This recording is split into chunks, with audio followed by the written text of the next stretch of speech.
Hello, everybody. You are in the right place. We're going to give just a couple, like a minute for everyone to filter into the webinar, but welcome. Hey, everyone. Hello. All right, if you're just filtering in, we're just giving about a minute for everyone to come in through Zoom. But we're just going to get started in just a second or two. See some recognizable names in there. Hi, friends. I see Monrovia. I see Eastern Municipal Water District. Hi, Christy at Lompoc. How y'all doing? Happy Thursday. It's almost Friday. Friday. Hi, Buffy. All right, let's get started. Hello, everyone, and welcome to the LSL webinar. Are you meeting your fiduciary obligations? Understanding your role in managing 457B or 401A plans. We are happy to have you here with us today. Before I introduce our presenters, a few housekeeping items. This webinar is being recorded, so be on the lookout later today for an email containing a link to the recording as well as a copy of the slides. This webinar will run for 50 minutes with a 10-minute Q&A immediately following. If you have any questions, please put them in the Q&A box located in the Zoom toolbar. To find that, hover your mouse over the top or bottom of your screen and a toolbar will pop up. This webinar is eligible for 1 hour of CPE credit. We will launch 4 polls throughout the presentation. To receive credit, you must answer 3 of the 4 polls and also complete the short evaluation you will receive afterwards. LSL is using a new CPE system, so please note that the evaluation email will be coming from LC Vista. It is a new system, so please allow up to 48 hours to receive the email. If you're having trouble seeing the polls, try minimizing the Zoom screen as sometimes the poll box pops up behind it. If you're using multiple screens, check each one as it may pop up on another screen. If that doesn't work, you might need to disable your pop-ups. Now I'd like to introduce our presenters, and I'm going to start off with our guests from Empower and OPCO. Paul Whipple is a regional sales director at Empower. Paul has spent his career working with public sector clients in a variety of roles, from participant education to relationship management and now to business development. Paul enjoys working with governmental entities to review their current 457B or 401A plans that may not have been looked at in many years. This is to maximize plan features, streamline administrative processes, ensure competitive costs, and improve the employee experience to help prepare for retirement. Meier is a senior director of investments for Oppenheimer Company, Inc., where he provides tailored investment strategies for high net worth families and advises public and private companies and their investment committees on their corporate retirement plan benefits. He works closely with plan participants to provide financial education and guidance on their individual and family wealth management needs. In addition, he implements customized cash management solutions for companies and facilitates introductions to our investment banking group for capital raising and financing needs when appropriate. All right, Kelly Telford is a partner in LSL's Consulting and Advisory Department, bringing over 20 years of experience working in and with government agencies. Her background as previous director of finance for city and county agencies gives her unique insight and specialized expertise in accounting and auditing, financial forecasting, budget development, along with investment and grant management. Her strategic focus on transparency and trust makes her one of the top consultants and speakers in the government industry. Noah Daniels is a director in LSL's Consulting and Advisory Department, holding dual certifications as a CPA and a CPFO, Certified Public Finance Officer. Specializing in local government finance and accounting, on top of his many years of audit experience, he brings nearly 9 years of experience from a government finance office, where he advanced to the role as finance director. His hands-on approach and deep understanding of municipal finance challenges enable him to deliver impactful, actionable insights to clients and effectively address complex technical issues and practical solutions to enhance financial operations. Okay, presenters, take it away. Thank you so much, Cammie. So let's launch a polling question. Let's start off hot and heavy. What is your position at your current organization? Are you a finance director? Maybe you're an HR director, or someone in the HR department. Are you a city manager? or other. Maybe you're in the finance department, but maybe not a director. Paul, let's advance the slide. And while we're answering polling question number 1, I want to give a brief overview of why we're here. And I'm going to apologize in advance. It's going to sound a little bit like it's a monologue. But I want to explain something that happened to me personally when I left public agencies. I was a finance director for about 6 years, worked for 3 different agencies, and I myself was responsible for my agency's 457 plans. And I left at the end of 2021 and came back to LSL, was my former home.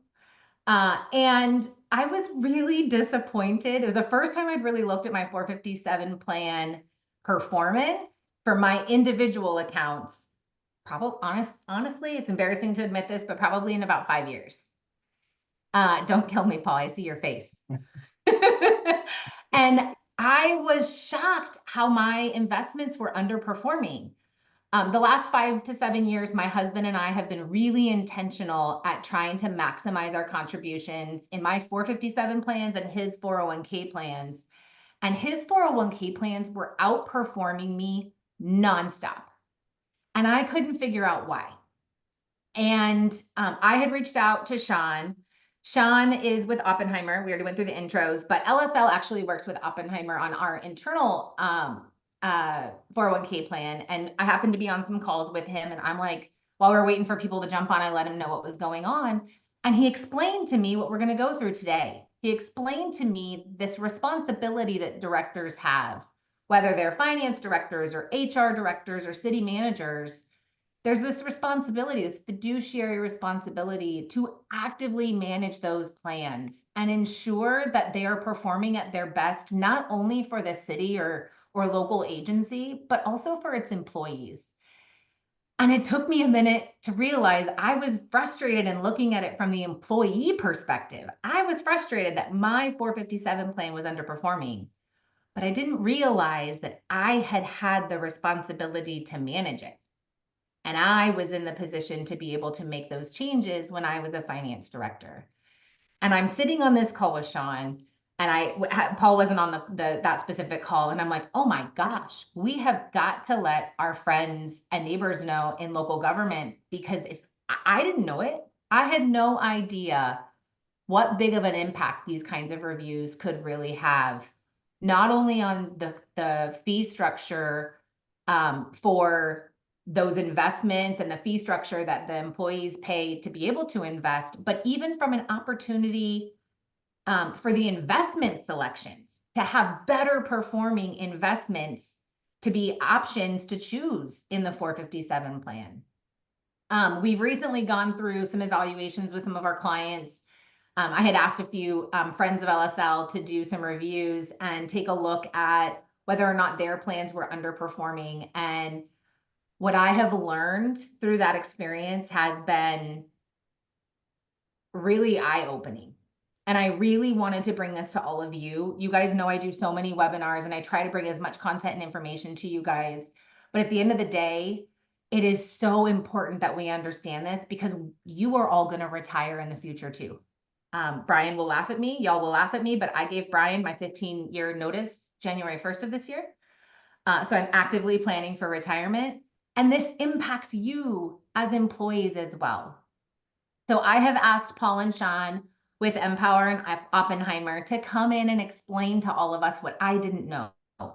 Because the more that we understand as fiduciaries, with that fiduciary with her responsibility, not only can we improve the retirement plans for our employees, it helps us too. So with that, we will launch one more polling question really fast. Cami, you want to launch the next polling question? If you want to forward one slide, Paul. Yep. And then I would like to introduce Paul to everyone. Paul is going to go through and really walk through what the fiduciary responsibility is. And then after that, Noah is going to help walk through his experience going through exactly what we're talking about at Rancho Cucamonga at his city. And him and Sean, Sean didn't perform the analysis, but Sean has done this analysis for a few of my clients, and we've seen the exact same situation. And we really want to talk about what that looks like and how it could benefit you in the future, even just having your plans looked at. All right, make sure everyone answers the polling question, and Sean, Paul, take it away. Wonderful. Well, thank you very much for LSL and Kelly and Noah for bringing me in. Thank you for everybody joining in on the call today. Really happy to be here. Like Cami mentioned at the beginning, I've spent my career working in the public sector, and the majority of my entire career has all been on the service side. So any way that I'm able to help provide education and help plan sponsors become better fiduciaries, which ultimately is going to provide better benefits and retirement scenarios for their participants, is really what I love to do. And so that's what we're going to go in today and really kind of focus on the fiduciary side of it, because what a lot of plan sponsors in the public sector think is because they are in the public sector and they don't follow the same ERISA guidelines that a 401k would follow, that maybe that means they're not a fiduciary on this plan. Just to give you a little bit of background, in any 401k plan out there in the for-profit sector, those are all governed by the Department of Labor, and they have to follow what we call ERISA laws. And they're very stringent laws, and each one of the plan administrators are fiduciaries on the plan and ultimately liable for the plan under ERISA and the Department of Labor. Well, governmental plans, you're not ERISA plans, but there's a big misconception, especially in California, that because it's not an ERISA plan, well, that means we're not fiduciaries on it. We don't have this responsibility. But in actuality, you absolutely do have that responsibility, especially in California, because California does have laws that mirror the ERISA fiduciary rules that I'm going to go into here momentarily. So per government code, 457 plans, they are considered public pension or retirement funds for the purposes of these fiduciary rules. So based in California here, they are considered, these are stating you are a fiduciary, whoever is the administrator onto this plan. And as a fiduciary, you have this duty to each one of the participants in the plan, that duty is going to take precedence over any other duty out there. And we're going to talk about a few of them here today. But the big one in my eyes is that we have to have a prudent process when working with these plans. We know that we want this to act solely in the best interest of plan participants, providing benefits for our participants, but also ensuring that the plan fees and expenses in these plans are reasonable. If you were to look at a plan that was created, let's just say in the early 2000s, and it hasn't been looked at ever since, chances are those fees are relatively expensive. I know that a lot of you on the call today, when I looked through the list, I saw a lot of familiar cities and different municipalities out there and districts that do work with, that I know of, that have reviewed these. So maybe your fees, you review these often, and that's good. It's good that you're reviewing those. But for those of you that maybe haven't reviewed these in quite some time, that might be something to really pay attention to today, to really look at on how to be a better fiduciary on that plan. And it's also not just about the fees.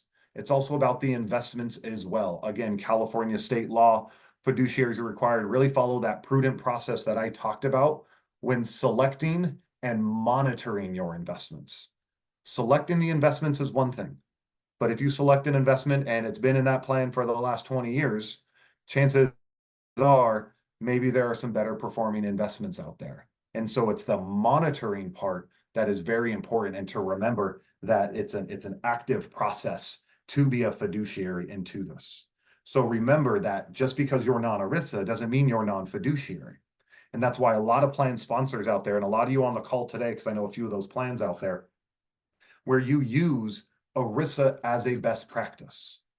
Although we don't have to follow ERISA in the public sector, we do have to follow rules based off California.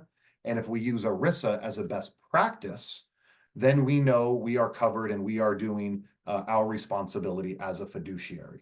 And as I go through some of these ERISA rules, you're going to notice that they mirror some of the things I talked about here.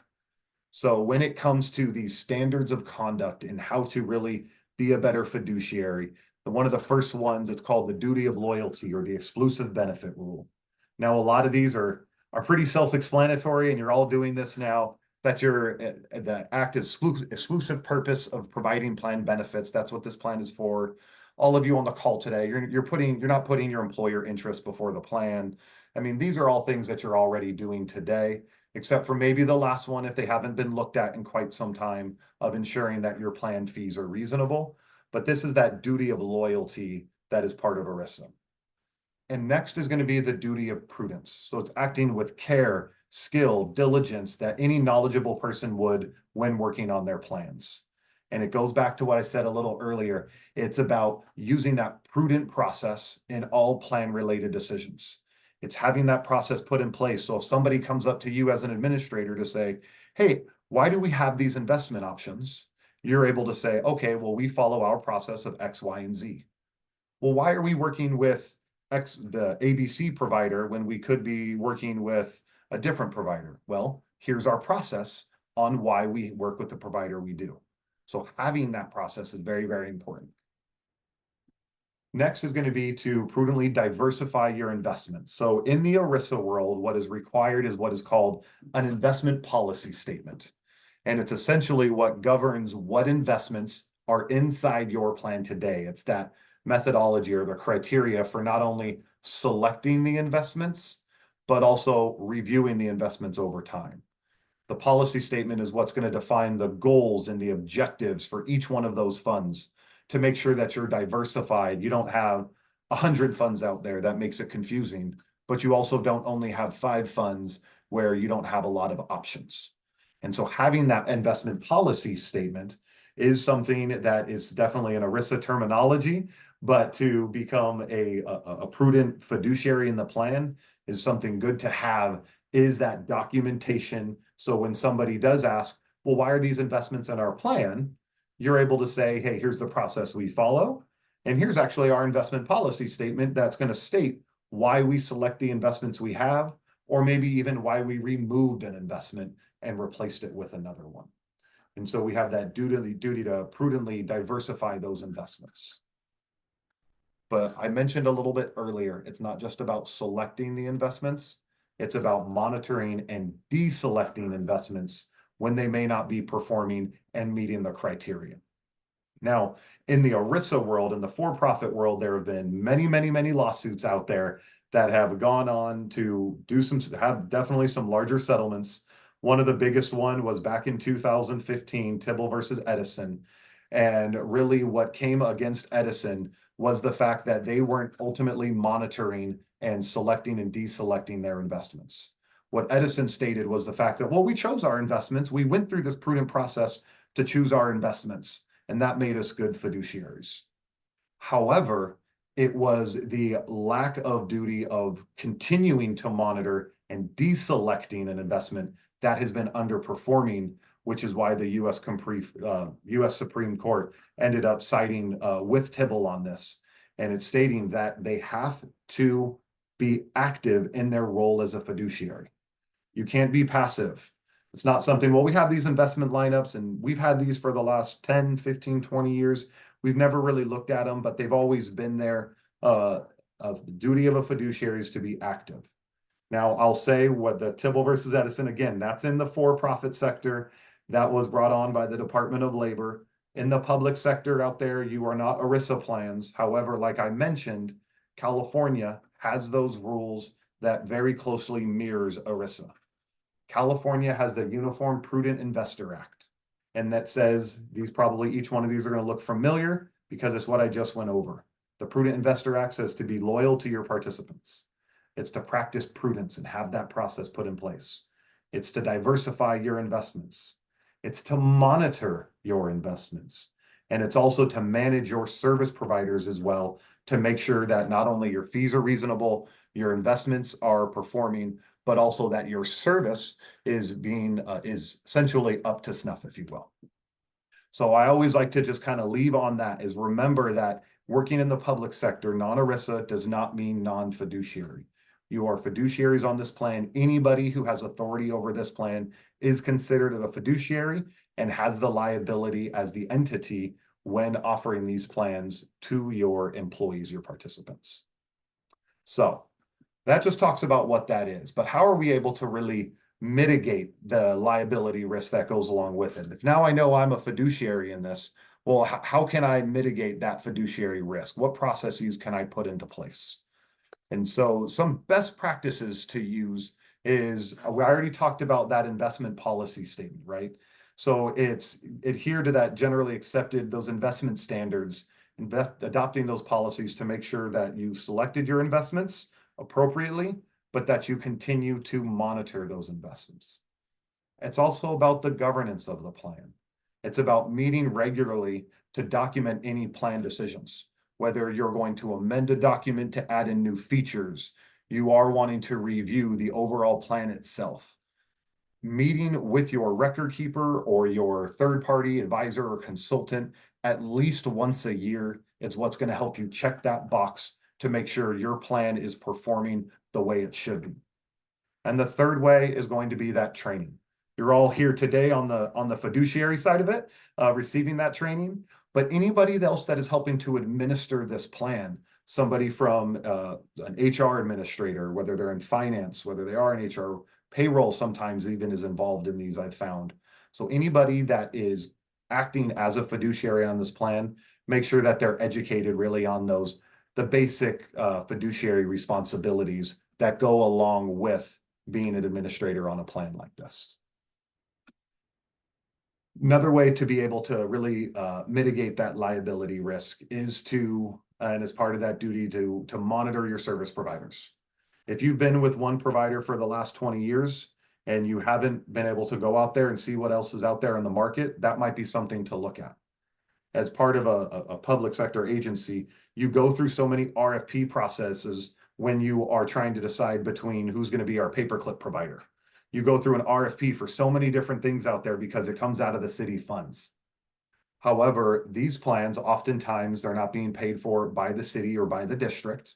And so because of that, I have found a lot of times they sometimes fall by the wayside a little bit. They're not reviewed quite as often. They've had the one record keeper for many, many, many years. They've had the same investment lineup for many, many, many years. So if it hasn't been something that you have reviewed, that might be something for you to take a look at. When's the last time we looked at our retirement plan? A lot of times our focus is on CalPERS and the funded liability, or if we're in a different county pension or you have your own, that's where so much of our focus is. But if you haven't looked at the 457 or the 401A in quite some time, definitely time to be able to look at that and make sure you're putting together the best benefit possible. These retirement plans are becoming so much more important, especially since the passage of PEPRA, because now our PEPRA employees, they can't just rely on their pension. They're going to have to save more to be able to really enjoy their retirement. So as plan administrators, we want to make sure that we're offering the best plan possible to them, not just the voluntary plan that's been sitting there for many years. We want to be active, review it, make sure we got it the best we possibly can. Make sure that we are a service provider, their fees are reasonable. Making sure we're monitoring the performance that are inside the investments to make sure that we have that. Whether you are working with an outside consultant, you've been working with that outside consultant for many, many years. Okay, make sure that we're still happy with all of our arrangements that we have out there. That's that duty, that process to monitor service providers overall. I know I talked about a lot of different things here, especially when I started talking about investments and an investment policy statement. And some of you are probably on the call today and maybe thinking, well, you know what, we already work with an advisor or consultant and we go through these processes. Perfect. I'm glad your plan is set up and it's great that you're going through that. Some others on the call today may not work with anybody, may not work with another third party. And you may be thinking to yourself, well, so I'm supposed to select investments. I'm supposed to monitor these investments on my own. I wouldn't even know where to start. And so that's why a lot of plan sponsors, they work with a third party consultant or advisor, somebody like Sean from Oppenheimer that Kelly mentioned earlier, where that person is able to help out and they're able to help you select those investments up front. They're here to help you review those investments overall. They'll assist you in creating that investment policy statement that helps to govern what investments go in and what investments go out. They're a lot of times very, very hands-on. If any of you are working with somebody who does this now, you know how hands-on they are when it comes time to benchmark and look at what other providers are doing out there. Maybe it's been 3 years, 4 years, 5 years, and they come to you as your advisor and they say, look, it's been time for us to be able to take this plan, maybe go to an RFI or maybe just a full-blown RFP, if that's the process we need to take, to be able to look and see what else is out there to make sure that our plan today is still competitive. That is something that those third-party consultant advisors help you with.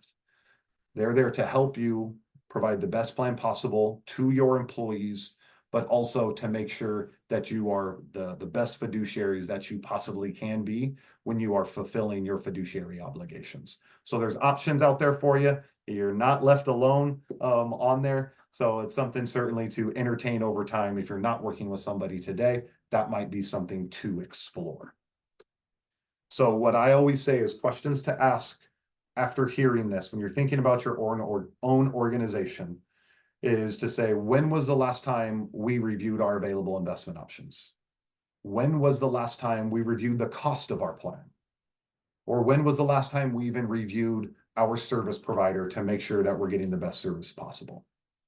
If it's been over 5 years for each one of these, then I think it's certainly a time for you to be able to look back into the plan, to be able to see maybe what tweaks and changes can be made to be able to improve the overall outcomes for your participants, but also for you as plan administrators to make your life easier, as well as being a better fiduciary to the overall plan. So I think that really kind of dives into what a fiduciary is, what your obligations are as a public sector plan sponsor if you're part of the administrator on these plans. But I think now's a great time to bring in Noah, because he's gone through this entire process of maybe not knowing what the plan was today versus going through these full reviews to offer the best plan to the participants with one of his old employers. So Noah, if you don't mind, I'll let you take it away from here. Yeah, thanks, Paul. So yeah, this real life example is a lot of what we've already talked about today, but I'm going to put in more of a story for everybody. So very much like what Kelly said at the start of the presentation, I was not aware of my fiduciary responsibilities. As a former finance director myself, I was responsible for so many different financial duties, but fiduciary responsibilities was not one of those. And I did not realize the risks that I was basically part owner in. HR at our city really took the charge with this and sent me and some other people to a training, and it was eye-opening. Frankly, it was a little frightening about how much we did not know we were responsible for. And we really had to learn in that day. I thought, hey, we handle payroll, we make the deposits on times. Employees, to very much what Paul said, they're responsible for their investment choices. But the question kept coming up, was the plan set up in the best interest of for the employer and the employees, including myself? You know, I was a participant in that plan, and a lot of my returns were eaten away by the fees that were in that plan. We took from there a lot of steps to actively manage those fees, and I want to in a moment introduce Sean. He can talk more about those in depth. I think a key takeaway here is that I am not an expert in this, and some of you out there are probably also not experts, and engaging with those experts is the best course and plan for many of these things. So after that training, my role was really helping support our leaders, particularly in HR. Again, we all knew our limits and we knew expert help was necessary. We hired a consultant that was like Oppenheimer. They came in, they knew how to look at the fees that were being charged. They have the benchmarking and data analysis to know about investment options and how they're supposed to be performing. And we use those experts to help us issue an RFP to work with the different deferred compensation plans out there to make sure that we were getting the best deal for our city. And it, again, to repeat it, their expertise was key.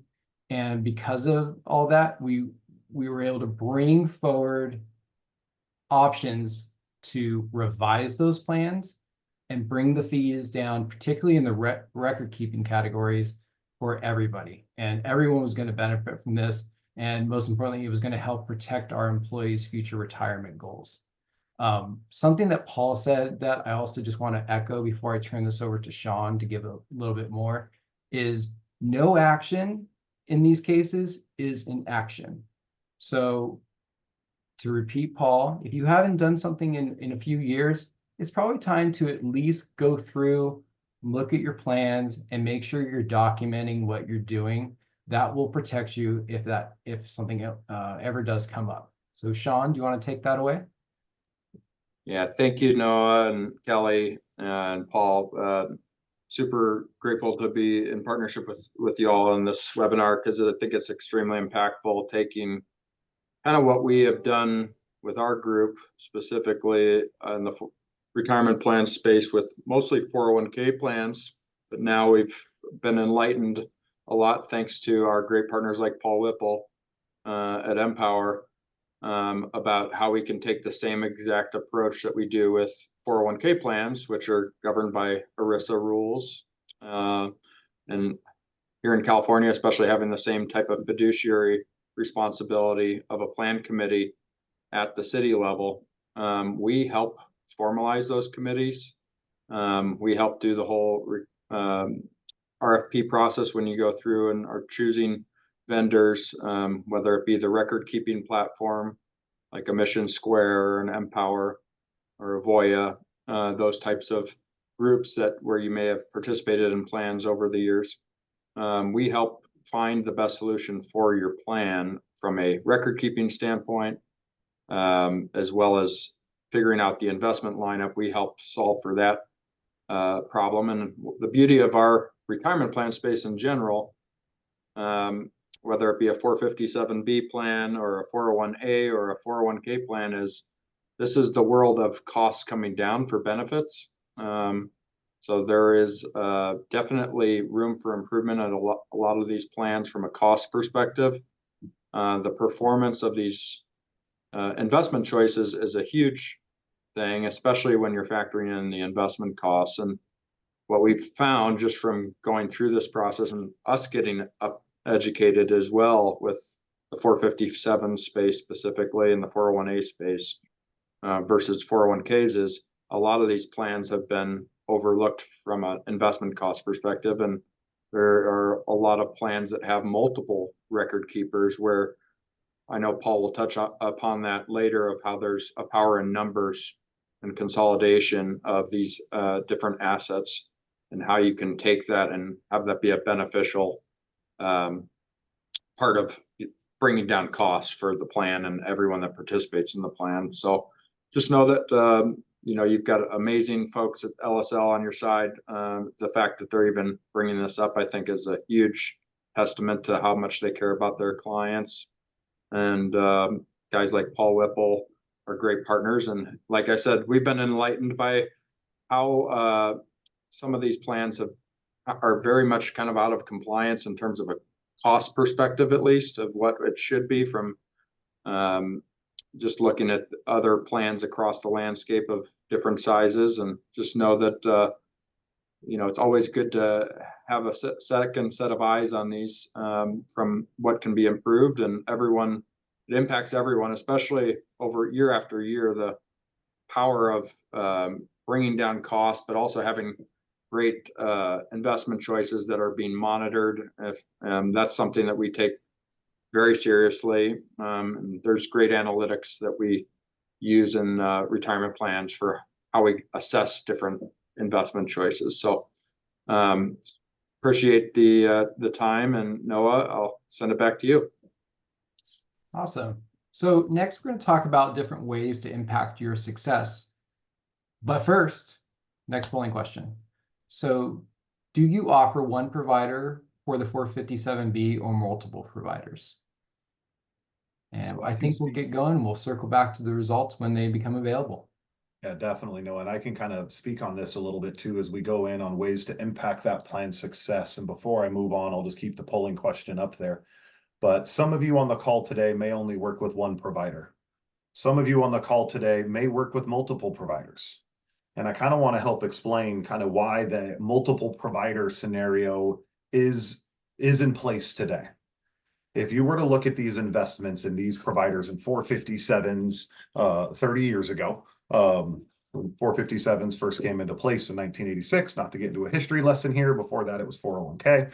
But why these, you had multiple different providers out there because the thought process was, we want to offer our employees options. We don't want, if we have X provider, well, X provider is filled with all of their investment options. But then Y provider, they're filled with all of their investment options. And then maybe Z provider, they have all of their investment options. And so we want to make sure that our employees, when it comes times to select a provider and their investments, we want to give them those options so they don't have to put all their money into one company's investment option. However, in today's world, and it looks like we have 99, I got some results, 99 out there work with one provider, 25 out there work with multiple providers. So, and those that work with multiple providers, that was probably the thought process, is let's have many different ones so that way our employees have a choice. But in today's world, we call this an open architecture platform. And what that means is on the platform, whether it's Empower or whether it's any other provider out there, it's not going to be filled with Empower funds. It wouldn't be filled with another provider's, all of their mutual funds.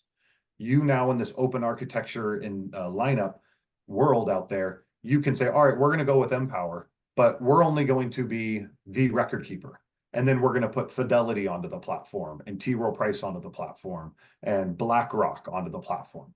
So this way you have those best-in-class investment options. So now having one provider, what that does for your employees, because now they have the diversification out there.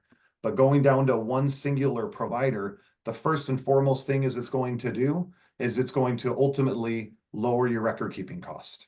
If you have 3 providers and each one of those providers, there's $5 million in each one of those plans, then you're paying the fees of a $5 million plan. But if you consolidate that together in one singular provider, then at that point you have a $15 million plan. So your costs ultimately become lower.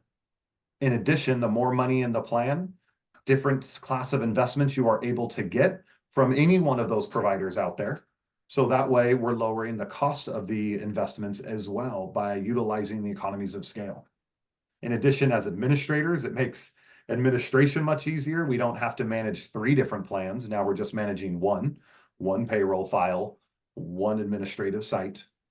You also have a single point of contact for your service teams. You're not having to reach out to different providers. There were 97 people on that poll that just said that they work with a single provider today. I'll bet of that 97, at least half of them used to be in a multi-provider scenario at one point, and they have then scaled down to the single. That is where this market continues to go because of this open architecture world that I talked about. It's pooling those assets together, getting economies of scale to be able to offer the best plan to your employees. From a participant side, though, one of the biggest impacts, especially for our younger generation, our PEPRA employees, imagine being a new employee with the city. You have your long packet that you're filling out, all your employment paperwork. You're signing up for your CalPERS, you're signing up for your health benefits. Oh, hey, and by the way, here's a 457 plan. It's voluntary. You're not required to sign up. And if you want to, choose between 3 different providers. At that point, they're already a little overwhelmed sometimes with all the different things they have to complete. And now there's a voluntary plan where they have to make more choices on before even making investment choices. I have to choose which provider. Now at that point, what I have found in my career is typically when somebody's getting hired when they're young, that gets put on the back burner and that they say, you know what, I'm going to get to that one later. Let me just do all the things that I need to do today. Versus having one provider, one single solution going forward. There's ways to structure that plan to make enrollment easy, using age-based options where somebody just has to complete one piece of paperwork or go right online and be able to enroll. Having that single provider makes the experience for participants that much better for them to be able to enroll. And doing all of that reduces that fiduciary risk that I talked about earlier. If you have 3 plans, it means your fiduciary is on 3 different plans. If you have one plan, you're a fiduciary on that plan, so we're cutting down on that risk. There's other ways to improve that plan success as well. A lot of you on the call today, especially if you are taking that active approach in your plan, you probably already offer some type of Roth contribution into the plan. I mean, this is a finance seminar. I'll bet that most of you know what this is, but just in case, Roth is simply, as opposed to putting your money in pre-tax and letting the money grow and grow, and in retirement, anytime you take the money out, you pay taxes on the full amount, including the growth. With Roth contributions, the money goes in after tax, that money grows and grows and grows, and in retirement, you never have to pay your taxes again. That includes the growth portion. So you have the ability to offer Roth contributions into this plan. And I want to be specific here too. Some of you may have a 457 plan today, but then you also offer Roth IRAs, which are separate plans. I know there's a lot of plans structured like that. You are able to have your 457. It's your 457 plan. And in that plan, you can accept pre-tax dollars or you can accept Roth dollars. So that way it's all going into one plan. And then what that does is now they're able to put in Roth monies in the plan without having to pay for like an outside IRA or anything like that. So you're able to structure your 457 in that manner.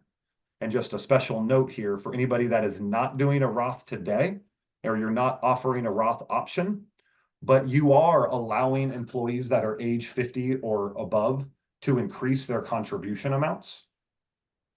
Well, starting in 2026, per the Secure Act, any age-based catch-up provisions, so not to get too much into the details, but the maximums today are $23,000 that somebody can put in their account.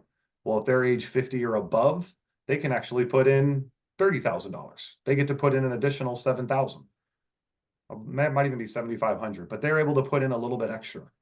Starting in 2026, if that person makes over $145,000 a year, then those catch-up contributions, that additional $7,000 I just talked about, has to go into the plan with Roth after-tax money.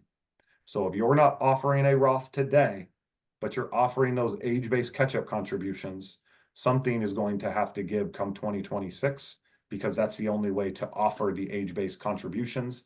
If you have anybody making over 145 grand, they can only put that in Roth. So just something I always like everybody to be aware of as that continues to come about and that date gets a little bit closer. So we got about a few minutes left before questions. We got one more polling question out there for you. Is that, does your plan provider, do you as employers make any contribution to the plan today, or you are even considering to make an employer contribution?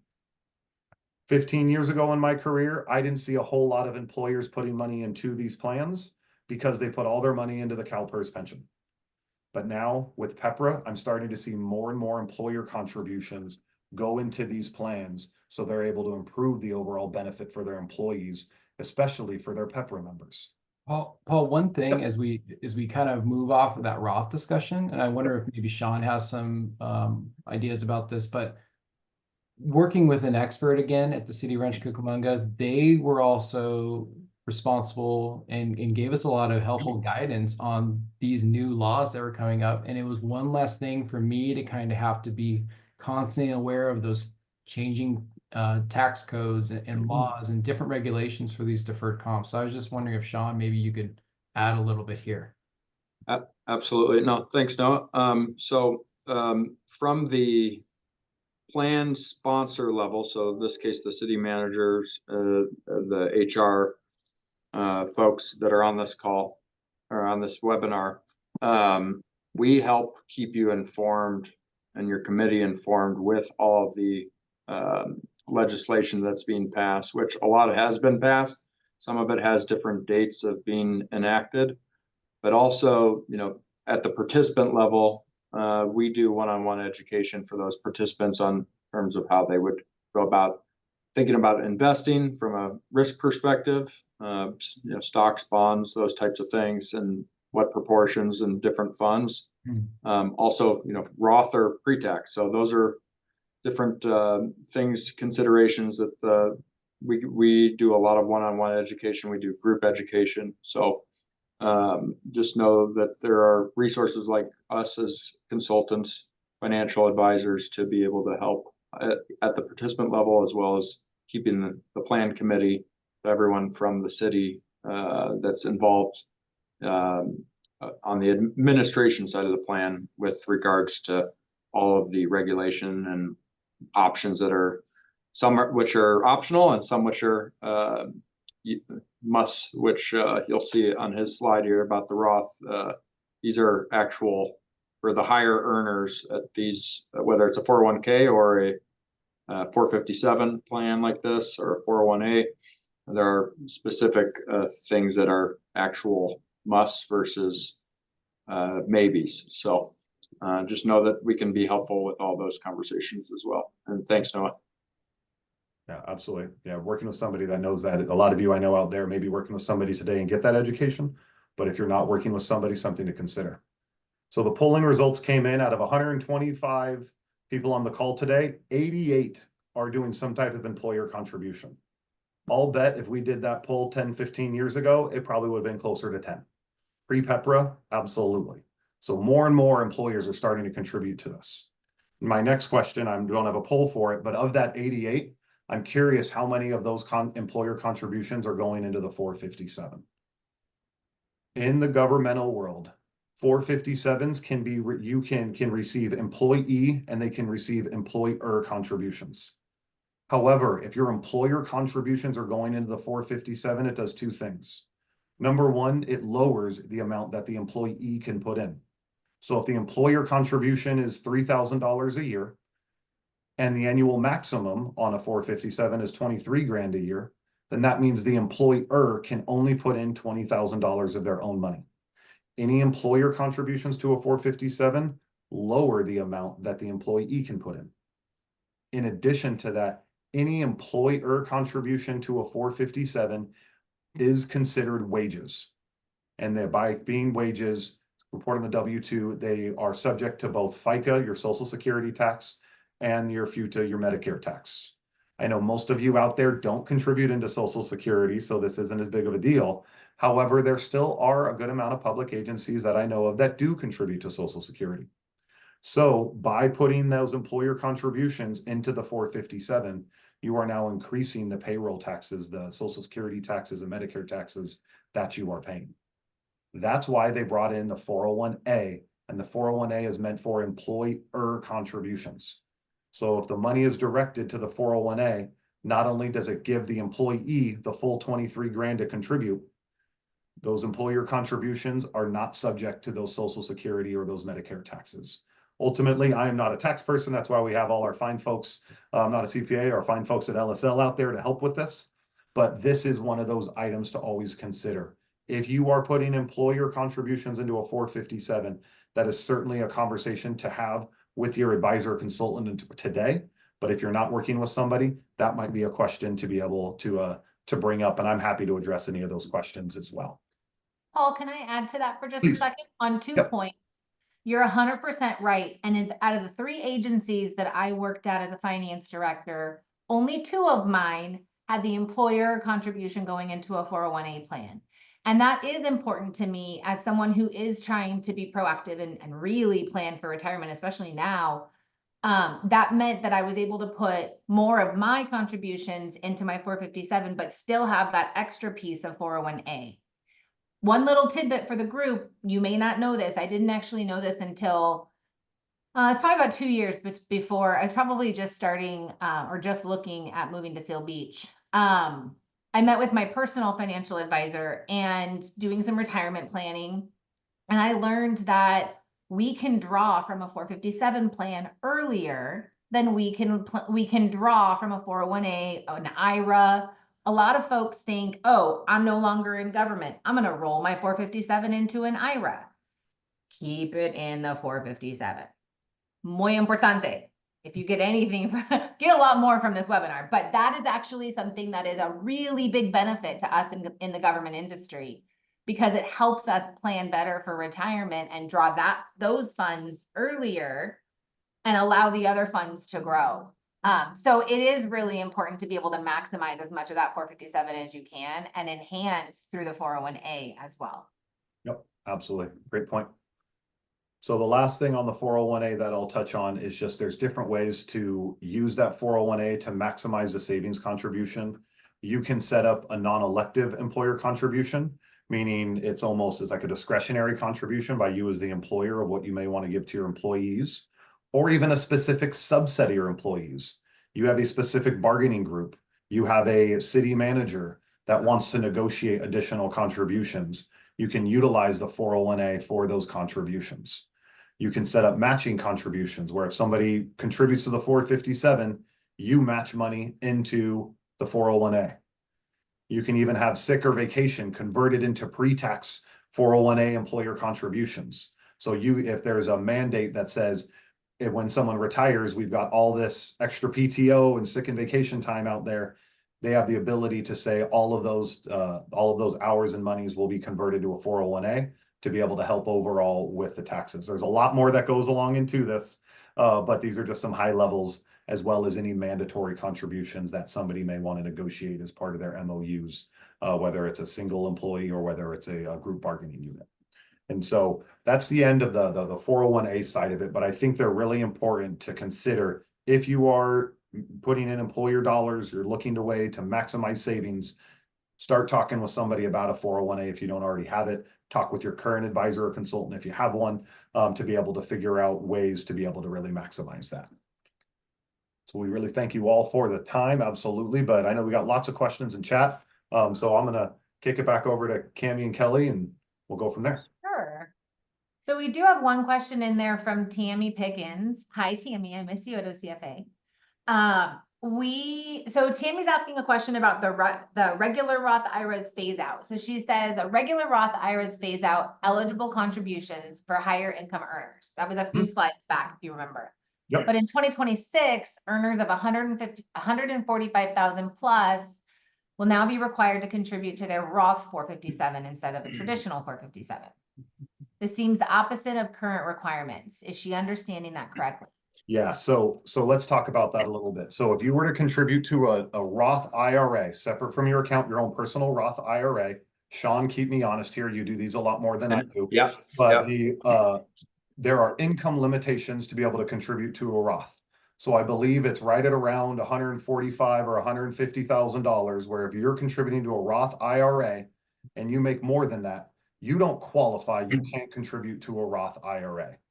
In addition, the maximum you can contribute to that is only around $7,000. However, in a 457, if you are contributing Roth dollars into a 457, number one, there isn't that smaller maximum. Your maximum is still 23 grand as it would be in any 457, but there are no income limitations to contribute your money Roth after tax into a 457 like there is in a private Roth IRA. That is why a lot of executives always love having that Roth option, because they don't qualify for the Roth outside of it. Well, Secure Act, the recent legislation that came down, was because of these high income earners, they were all able to utilize those Roth contributions at times where they wouldn't be able to do it outside of it.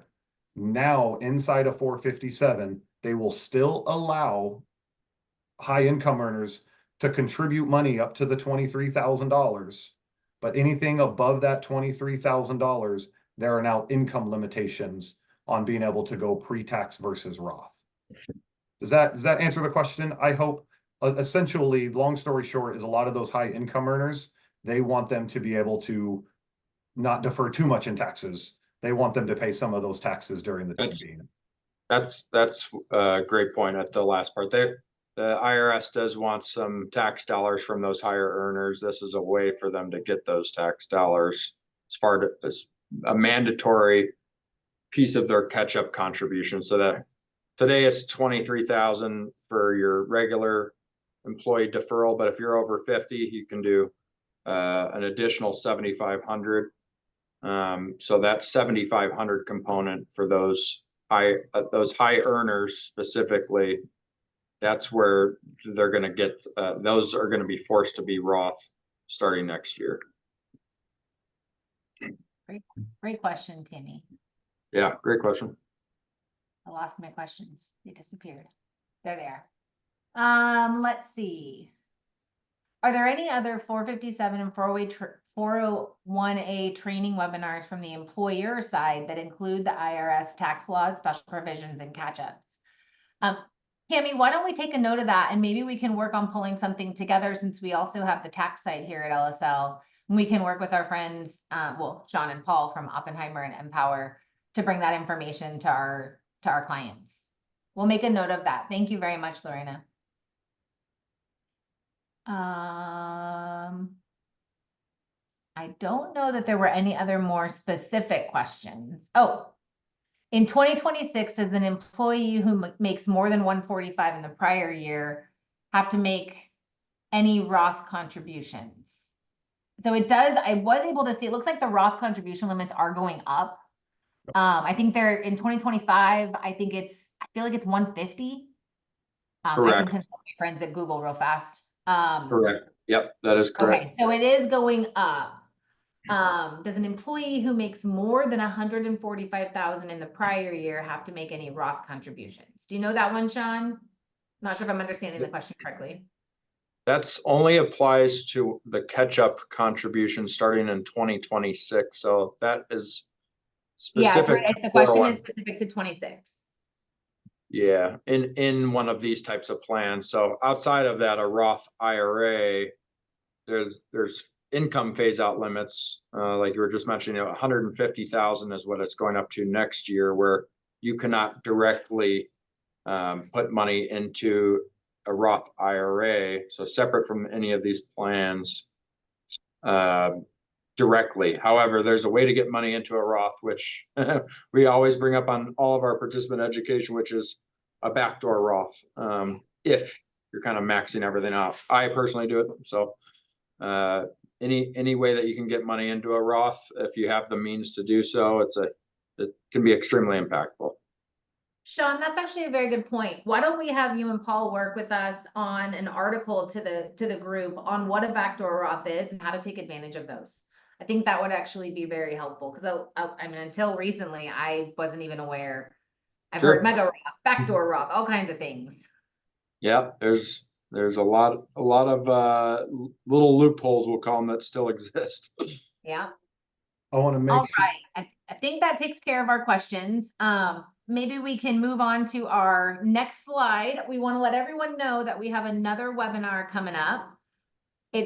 It's part 2 of this. Paul, if you want to advance your slide, there you go.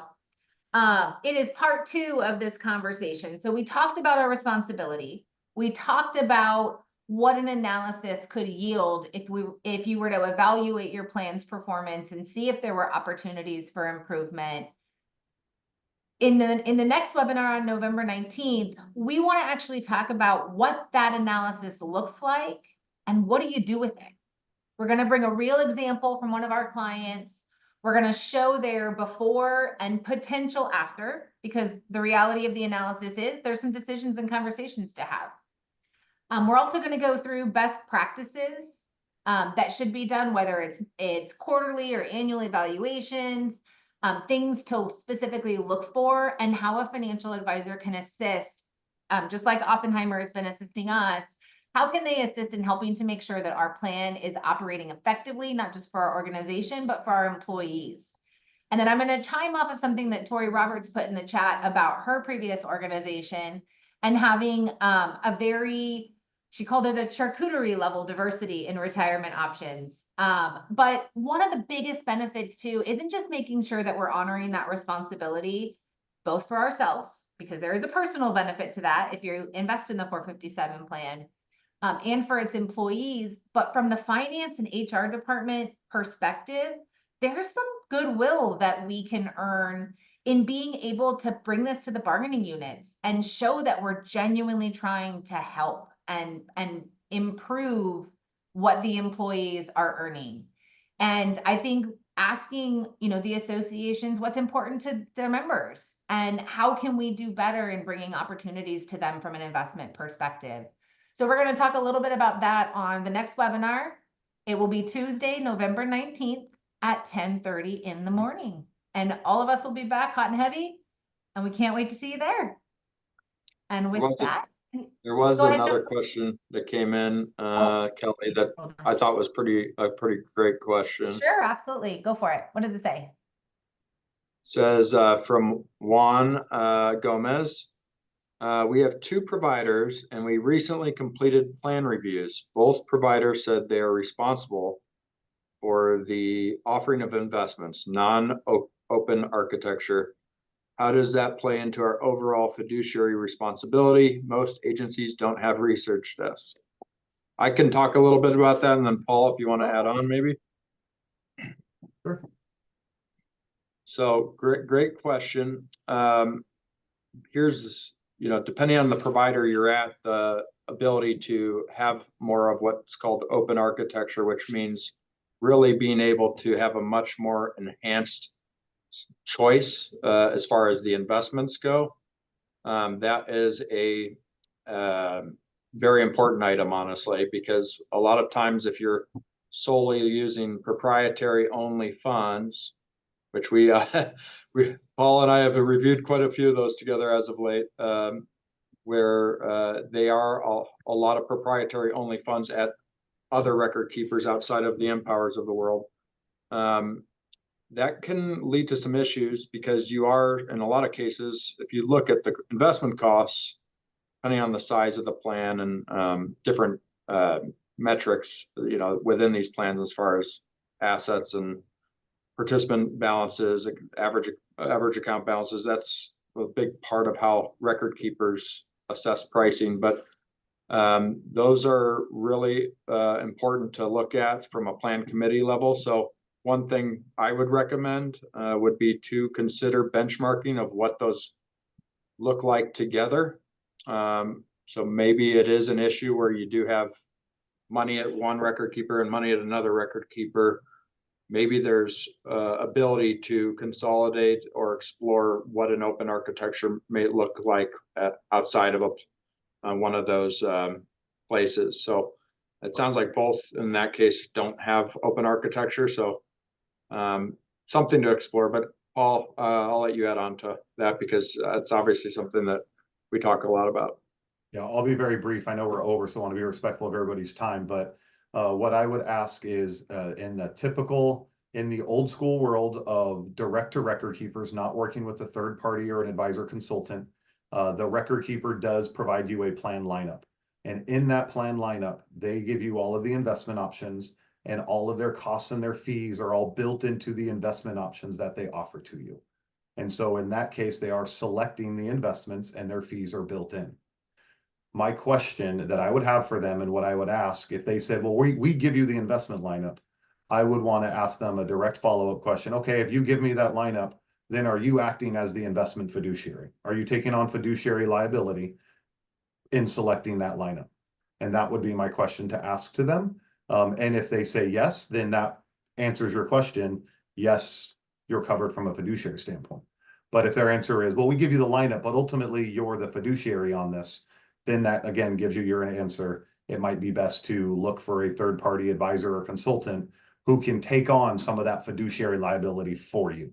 A lot of these advisors, they actually will not only help you select the lineup, but they will take on that liability with you or for you as part of your organization. Very nice. We do have one more question that I think Christy put in right as I was starting my spiel. Christy asks, I have been advised that if record keeping and admin fees are built into the cost of investments, that this causes participants to pay unequal plan fees due to revenue differences, which automatically makes us out of compliance. Do you agree with this assessment? I see this. Yeah. I don't know if it automatically puts you out of compliance as long as those fees are reasonable. So there are what you're talking about, it's called revenue share, where I'm a participant, I'm invested into a mutual fund, and maybe the fees on that mutual fund are, let's just for easy round numbers, that's 1% of the fees in the mutual fund. Those fees are built into my returns. So that year, if I got an 11% rate of return on my statement, I would only see 10% rate of return. So there's not a lot of fee transparency there, but that's how mutual funds are built.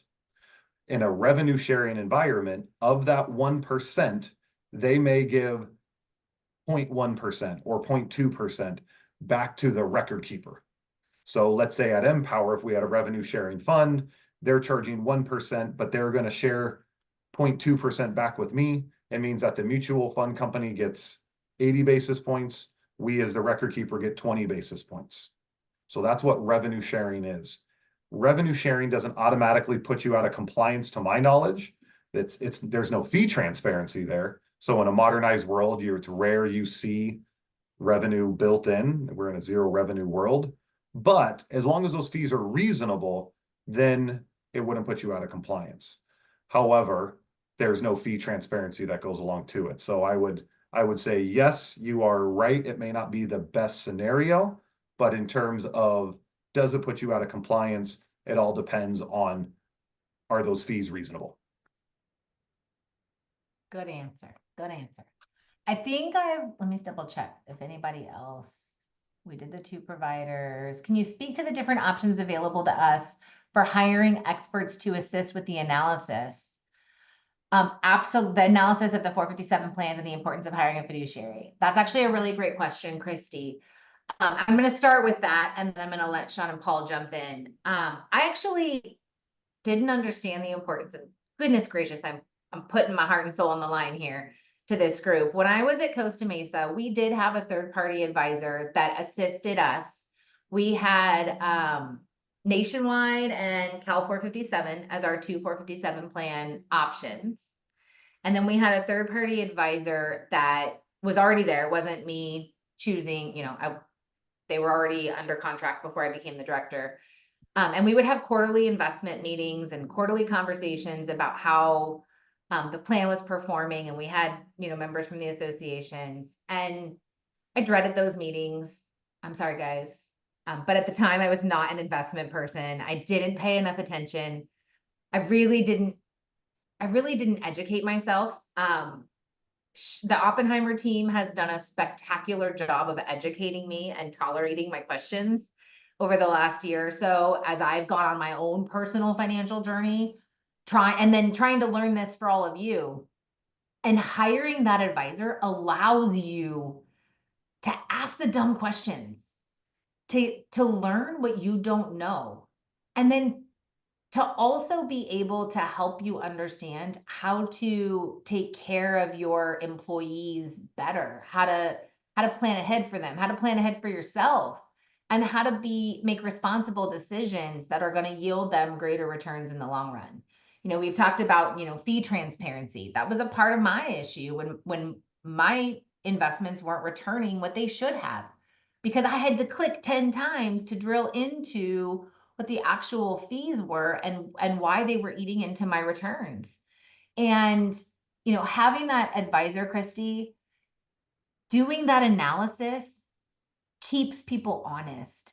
It keeps it kept Cal 457 and Nationwide honest on the fees. It held them accountable. We were able to negotiate down fees.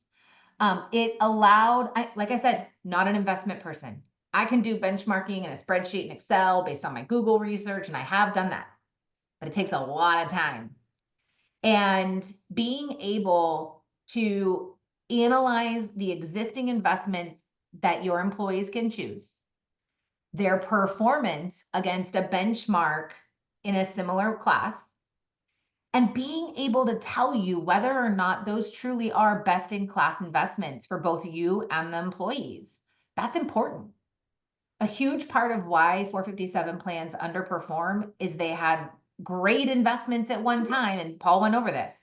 Great investments at one time, and nobody thought about reviewing it later on. And they don't have an advisor helping. And we are so damn busy as finance directors. We don't have time to do that spreadsheet analysis and benchmark ourselves. We need the help from experts like Sean and Paul, and we need the help understanding what we can control, and then also, keeping our record keepers accountable so that we are making sure that our offerings are best in class with low fees. Did I say that right, Sean and Paul? I feel like Oh, That yeah. was my experience and why it's so important. And definitely the agencies that I underperformed at were the ones that did not have the assistance. No, I would absolutely agree. And a lot of times I like just different criteria of how you kind of monitor fund performance and what dictates a good performance. It is measured against different benchmarks, but also a lot of times, it may be something even at the fund level where if it's an actively managed fund versus, let's say, a more passive index mutual fund, you can see that maybe a portfolio manager that used to run the fund left and the team left. And those are like the things that it's hard to even see in a report. You may see the performance go up or down because of those things where there's been a change at the helm of who's running a particular fund. But we get down into those types of details as well. There's a lot of great tools that we have on our end of how we actually review and monitor those types of funds, but also the cost. If it's an index fund, it's going to be more of a cost related item because those tend not to stray from their knitting in terms of how they manage the money. Those are non-managed because they're just purely trying to replicate an index. So, Paul, anything you want to add? I think you guys, summed it up pretty well. I just can't speak enough to working with a professional to be able to help you with all of that. Like Kelly mentioned. Yeah, absolutely. Because we are so far over, I know we still have a ton of people on the webinar. Juan, I know you have one more question. Since I know your email, I will absolutely copy this question and make sure that Sean and Paul get back to you. It's a specific to a Social Security agency as well. So we will absolutely get back to you on that one, Juan. And everybody else, keep an eye out for that November 19th sign up. We'd love to see you again on that second version of our webinar, going through what do you do after the analysis is done and how do you implement best practices and next steps. Thank you, everybody. We appreciate you joining. Bye, everybody. Thank you so Thanks much. so much, everybody. Bye.